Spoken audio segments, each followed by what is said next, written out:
Bonjour à tous.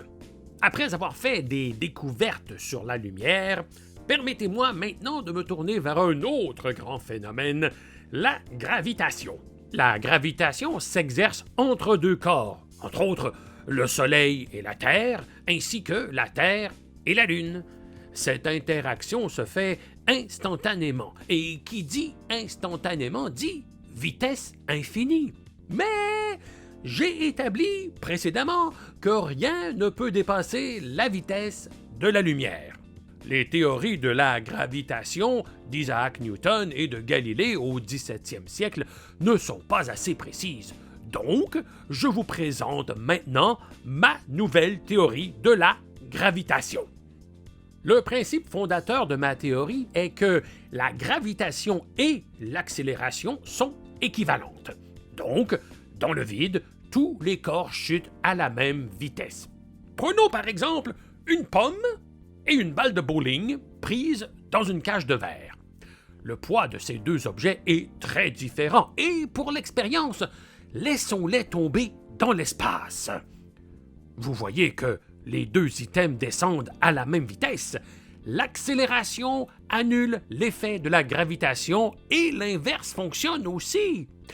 Si la cage flottait dans l'espace, loin de tout objet, et qu'elle se faisait tirer par un câble, les deux objets se retrouveraient collés au sol comme s'ils étaient soumis à une force gravitationnelle. Ce qui prouve donc mon principe d'équivalence. En un endroit donné, tous les effets de la gravitation peuvent être compensés par ceux d'une accélération. Avec l'aide de mon principe fondateur, je déduis que la lumière peut se courber au voisinage d'une masse, donc que l'espace-temps est courbe. Voyons voir avec la Terre et le Soleil dans l'espace.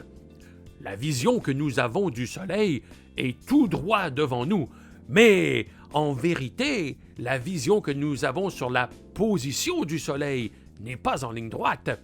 Elle est courbe, ce qui veut dire que la direction que la lumière prend est affectée par la masse.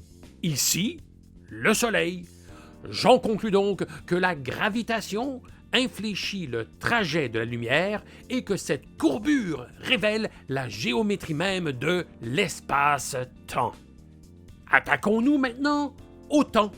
Selon moi, le temps n'est pas universel, ce qui veut dire que l'espace-temps est élastique, courbe et déformé par les corps célestes dans l'univers.